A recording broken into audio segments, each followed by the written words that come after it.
equality is a human right, but it is also a question of the efficiency and quality of public services. This film shows how gender mainstreaming can benefit not only individuals, but also municipalities, county councils, and others who deliver publicly funded services.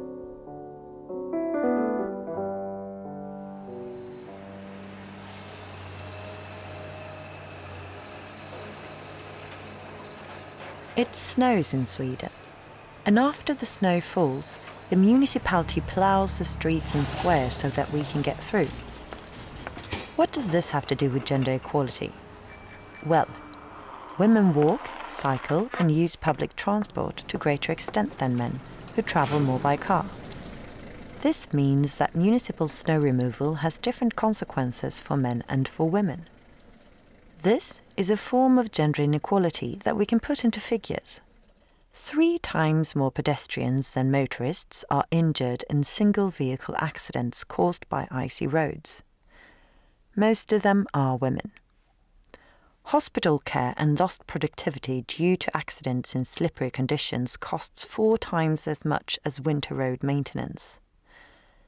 In Karlskoga municipality, city officials analysed local snow removal from a gender perspective and found that typically male areas were prioritised. First, the ring roads were cleared, usually late at night when only a few trucks were passing through. Then, the major roads and streets were cleared, especially those leading to larger male-dominated workplaces. Last to be cleared were bus stops, pedestrian walkways and bike paths. In other words, the municipality was prioritising snow removal for men above snow removal for women. This was not intentional, of course. They were just doing things the way they had always been done. To solve the problem, the municipality had to rethink its approach. 3 inches of snow are harder to get through on foot than in a car. So it was decided that pedestrian walkways and bike paths should be cleared before the streets. Infant schools were now given first priority, because that's where parents go first on the way to work.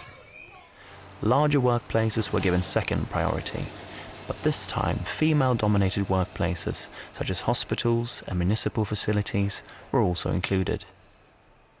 Pedestrian walkways and bike paths leading to schools were given priority 3. Only when this essential network had been made accessible were the remaining streets and roads cleared of snow. Working in this order resulted in no extra costs for the municipality, but it did make the allocation of resources more gender equal. It also made the city more accessible for everyone, especially children, for whom driving is not an option.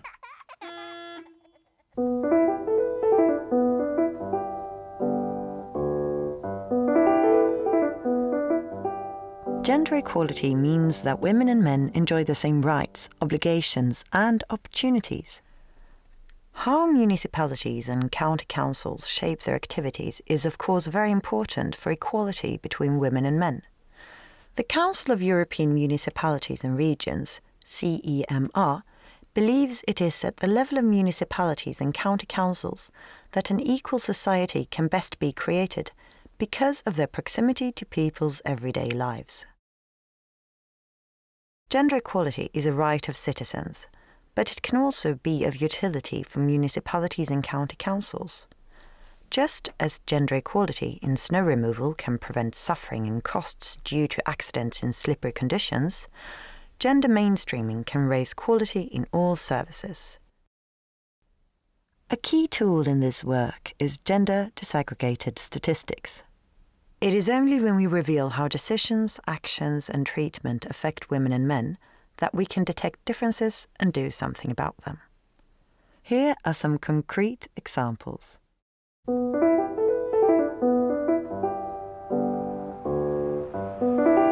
Many women in Kalmar avoided taking the bus home in the evening. The reason was that they felt unsafe walking home from the bus stop. This was shown in a survey. The solution was to introduce so-called night stops, which means that passengers can ask the bus driver to be let off at a specific place, even between normal stops.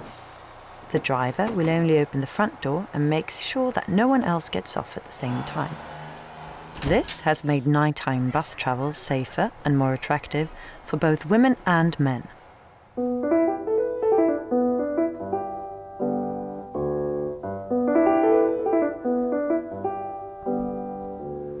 The ambulance service at Sahlgrenska University Hospital in Gothenburg some years ago began compiling gender disaggregated statistics. They discovered that 3 out of 4 patients with hip fractures were women over the age of 85. The women had to wait longer for an ambulance and received less pain relief than the men. For this reason, they often were in worse condition than the men when they arrived at the hospital. New care routines were introduced.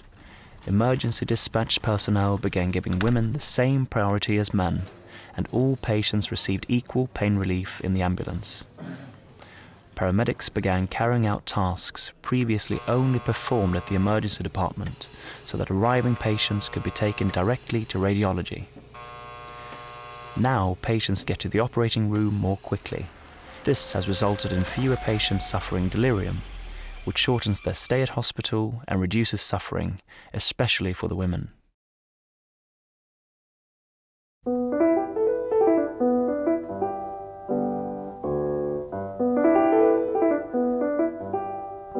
Boys get lower grades than girls in almost all school subjects. Fria School in Gnesta was no exception. When looking into what boys should be like, it was found they expected each other not to study hard and to treat school as unimportant. Instead, they sought status by shoving each other in the corridors and being good at sports. They were noisy and took up a lot of space. Even the teachers didn't expect the boys to put as much effort into their schoolwork as the girls. A health survey showed that the girls felt more stress at school, enjoyed their leisure time less, and felt less safe outdoors at night. To improve the boys' school performance and reduce the girls' feelings of stress and insecurity, the school started a systematic campaign to change norms and attitudes by increasing teachers' knowledge about norms that inhibit girls and boys in their schoolwork, introducing zero tolerance of boys fighting, even when only for fun, implementing norm-critical pedagogy among students, integrating sex and relationships education into subjects, such as Swedish and civics. The work with norms has produced good results.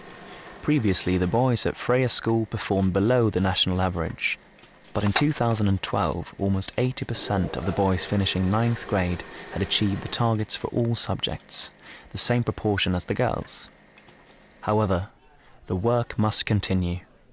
New teachers must also be educated about norms, and efforts to change boys' attitudes towards school and reduce girls' feelings of stress and insecurity are continuing.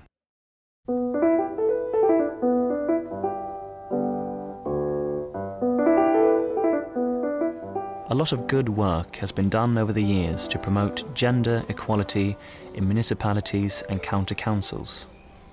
However, if one compares an organization with a house, you could say that gender equality work has often been consigned to the garden shed. It has been carried out in separate projects, without any real impact on day-to-day activities. Gender mainstreaming is about moving gender equality into the house. It is only when we achieve a gender equality perspective in day-to-day activities that we can offer women and men equivalent, high-quality services. Gender equality is created and maintained where we make decisions, allocate resources, and create standards. Therefore, it is in the regular decision-making and in day-to-day activities that we have to combat gender inequality. That's what's meant by gender mainstreaming. It means making men and women visible in policy documents at all target levels, from the most wide-ranging plans to concrete operations to work plans. We're talking about gendering management. Writing men and women makes it possible to set gender-equal objectives, paving the way for monitoring and illustrating gender differences. There is a difference between writing students and writing girls and boys in school, or between writing the elderly and elderly women and men. When you include gender among your monitoring tools, you get a deeper analysis and can detect quality issues that were previously unknown simply because the tools for analysis were too blunt. In this way, gender mainstreaming leads to bonuses like increased legal protection and quality control.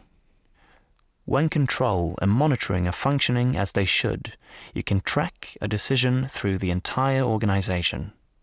There is a common thread running from decisions of the assembly, through the municipal boards and the administration to the everyday work in the field. That is to say, if the assembly sets the goal of providing equivalent and high-quality services for women and men, it can be achieved. But the reverse is also true. If the assembly does not consider it a goal, it will almost certainly not happen.